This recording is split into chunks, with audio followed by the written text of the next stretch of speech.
Old. Hey, we are live on Hangout. I'm not sure if you've tried this tool before because you normally walk around as you film yourself, but this seems to be working for me to go on the Google Live and just shoot it once and have it go onto the internet. So I guess I better not mess up. It's been a couple months since we last caught up. It was partway through February and you were telling me how your new RA ship was starting and you were looking into thesis work. It wasn't clear to me when exactly you were going to be starting your work on those prosthetics, or not prosthetics. The feet that feel that could possibly be used for robots, but also some other things like prosthetics, or maybe we can make a robot that would look through a pipe that a human can't get down, and instead of stooping down to pick up a sample of what's on the floor, it could just feel with its feet what it's walking on, or maybe in a nuclear reactor that could be helpful too. So yes, I encourage you to keep pursuing that project. I think that there could be some good uses both in just robots for home use not falling over, and maybe even for some more industry and safety related things like the ones that I just mentioned. Sounds like a good idea. And I'm curious if is this just, I think you told me, but I'm also wondering if there's opportunity for piezoelectrics and for checking the resistance of the ground at different frequencies to try to guess what the content is. It seems like that there's a few different ways you could go with that, and perhaps I can hear more details about that in the future. But you were also sharing with me about some of that changing academic landscape, and I get that. I know that academic landscape has to change in order for things to go anywhere, but it can be frustrating when people just abruptly decide to change course. I had a little bit of a scare some time ago when Pierre said that he was dropping ultrasound to focus on the neuroscience of learning, which is an also really cool option. But I think I'm picking up that while he does want to focus on the neuroscience of learning, he also has a good basis in ultrasound. So he might be looking at ultrasonic methods to help us learn more about how, well, people learning about learning. Is that like an Inception sort of thing? There's got to be a term that existed before the movie Inception came out to describe something like that, like a regressive, I don't know. It's probably a cool word though. Maybe you can help me find it. So I get it. Yeah, things change, and it sounds like you're rolling with the punches. So good on you for doing that. I was talking with a coworker at Boeing, and he illustrated to me that bureaucracy is much like entropy. It will continue to increase in a system unless it's somehow acted on by something outside of that system. And I think he's right. I think that might have something to do with this political shakeup that's gone on by the current president being elected, that, well, there was a lot of entropy slowly building in the system, and then enough of the American people went, hey, we need something outside the system to come in and disrupt this, to try to refresh and restart. How well that's working, hard to say. I'm a little worried about some of the bombs or missiles or whatever that were recently launched. But at the same time, I also know that the previous president had his own set of war-like actions with Libya or something. I don't know. They didn't seem to get a whole lot of press, or maybe I was just in school when they happened and I had no idea what was going on in the outside world when I was in school. Any case, yes, bureaucracy, kind of like entropy, continues to increase within a given system, and I think the academic system is more or less the same. So sorry about that roundabout commentary there. I like what you're doing with those two cameras, where you determine the position of an object based on cool math and stuff like that, but it sounds rather difficult. I'm impressed that you were able to get things to talk to one another, and I hope that you will continue to be able to get that to improve, but I know that you're going to be busy doing other things like classes and thesis and being married and all of those good things. But it sounds like you're I don't know, is this a problem that's been solved? Is this something that is in use in industry, or are you blazing your own path here? I'm not entirely clear about how all that works, but either way, it sounds like a grand adventure if you have time to pursue it. Thanks for your comments on the energy efficiency that my ideas that I've been throwing out there. And yes, perhaps that is something that's been on my mind a bit. I don't think it's enough for me to switch paths of academic and career paths, but I think it's something that is important to be thinking of regardless of a career path. It's one of those things where, like art, for instance, artists wouldn't be able to survive if people outside of the art circle didn't appreciate art, or people in science think that people outside of science should at least appreciate science, even if they're not directly involved in science, in order for more of the world to be scientifically literate. I think in a similar way, even though I might not be specifically focusing on energy efficiency, it's good for me and for others to be aware that this is an issue, and this is something that we should have floating in the back of our minds, and we don't need to be an expert to make strides in that area. So I'm happy where I'm at, but thanks for the offer. Now, when it comes to crazy ideas, I did have one. I was thinking about when people take shots to become immune to the coming flu, or whatever the case may be, where it's often an injection of the disease, or a weakened version of the disease, or an inactive version of the disease, such that the body can fight something that it can reasonably succeed at, and then it will know how to fight it when the real thing comes into effect. But I was thinking about the new organs that are being grown, like the push to grow a miniature, like a liver or whatever the case may be, so that people can test drugs on them, which I think is a really useful and admirable direction to take that sort of technology. But what if we could grow enough of a person, or enough of human tissue that's similar to a person, such that this packet of person organ stuff, and maybe it lives for a week or whatever the case may be. What if we can have something like that we could inject one of our vaccines into, or even the real disease into, and have that bit learn how to be immune to whatever the disease is, and then somehow take the blood or the antibodies or whatever it is that needs to know how, and then inject it or surgically implant into the person, such that, and it really depends on how difficult that part would be. Like if you have to take a whole section of kidney and cut somebody open and install this immune version of the kidney into your kidney so that you could learn how to be immune to something, now that probably wouldn't be practical for most diseases.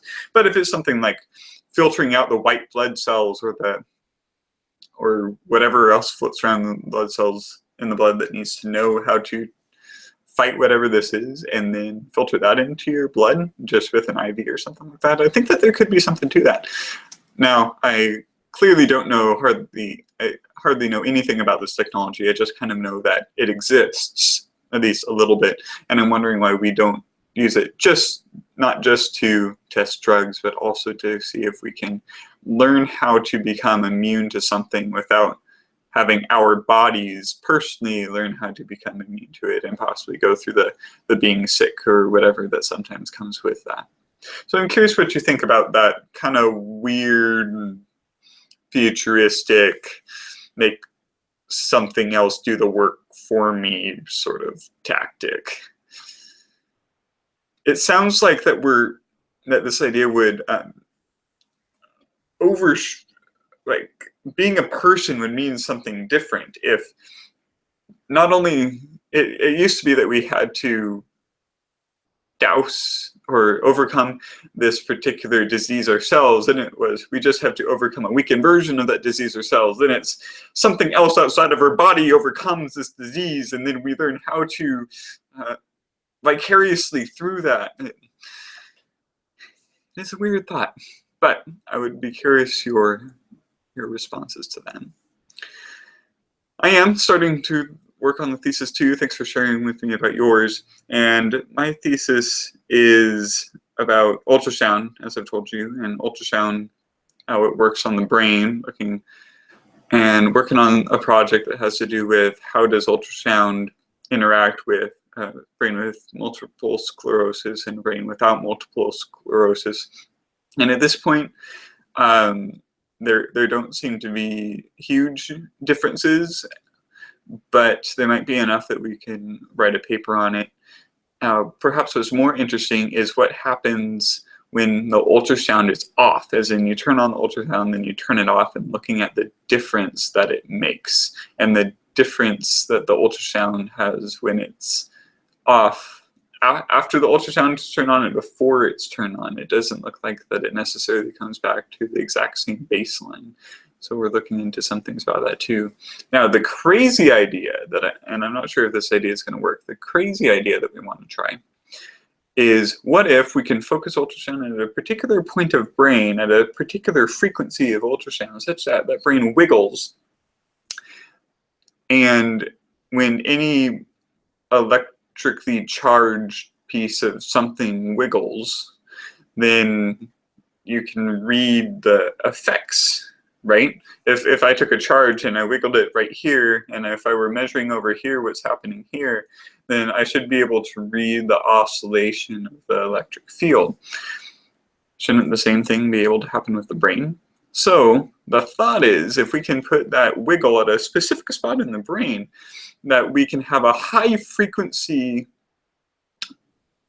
electric signal that we're reading through EEG, hopefully, so outside the brain.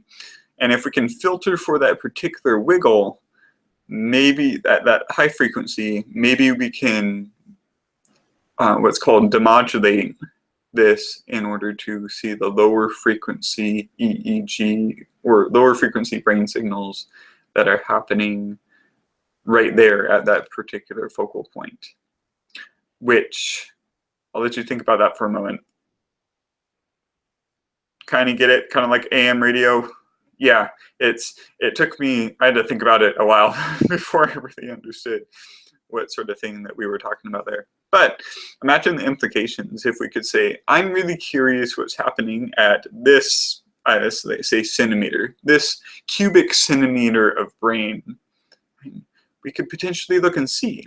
This would be a step up from MR, or MRI, I mean, because the MRI has good specificity, but it's looking at like how blood is moving through the brain, which blood doesn't move through the brain quite as fast as the brain fires its neurons. So I think that this might have an advantage there. And also, we also have technology that can take a probe and put that probe into the brain and look to see what's that implant, what's that reading at that very specific point, which is great, but you also have to cut open a brain to do that. And that's not particularly awesome either. There's also technology that you can just use EEG and make a good guess at where things are happening, but it's still a guess. It's still a guess that we think that it's sort of happening over here. With this, in theory, we could have a pretty specific idea in mind of, we are focusing the ultrasound here, so anything with this high frequency tag that we're demodulating, anything that we read out of that should be happening from that spot. Or at least that's the theory. That's what the grant gave us money to do.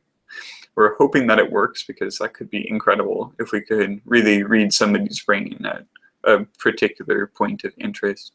And then perhaps we could expand on that. Maybe we use 2 different frequencies so that we could focus on 2 points or 3 points or 4 points of the brain at the same time to see how the different parts of the brain interact. If this works, there could be so many things that we could do with it, but we got to see if it will work first. I think that we're starting the experiments on the mice in like May or something, and then over the summer I'm hoping to have some data to look at the analysis. I probably won't ever meet the poor mice, but I'll get to see their data, and hopefully their data will outlive them in a wonderful fashion. Let's see, outside of that, outside of school, yes, I work, right. I do work, I do build airplanes about 40 hours a week. There have been some layoffs announced. They haven't been affecting my job skill code, or salary job classification, I should say. But it might in the future. Hoping not. I don't think so, but there's always a chance that something will happen there. I'm also learned from Logan that the UW PhD for electrical engineering is no longer admitting students unless those students have 100% funding.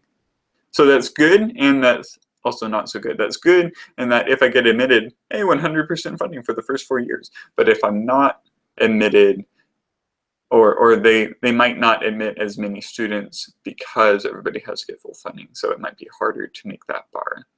So I'm not sure what to think of that yet. It makes financial planning a little bit easier, maybe, because it's either I'm in or I'm not in. But then I suppose there's always a slight chance that I get into somewhere else instead, or that I would apply somewhere else instead. Life is a great mystery. And we get to find it out. I'm glad that I get to confer with you now and then to see how your life is going and see how we are finding out about this life together. Glad that you and Katie are still presumably happy with Florida and its weather-ish, past the winter onto the summer. Hope you don't burn up too much. The weather's been getting better over here. There's been a lot of rain. Michaela hasn't been super happy, but she's becoming more happy as the sun comes out. Becoming happier as the sun comes out, and it's a good thing. I think that she's ready for summer to hurry up and hit. She's tired of the rain. I tell her April showers brings May flowers, but she doesn't seem to be convinced. In any case, good catching up with you. I gotta look to see how the code is running. I feel like I'm running code all the time now, but hey, that's how life goes. Hope you're doing well. Hope to hear from you soon. God bless you, bud. Bye now.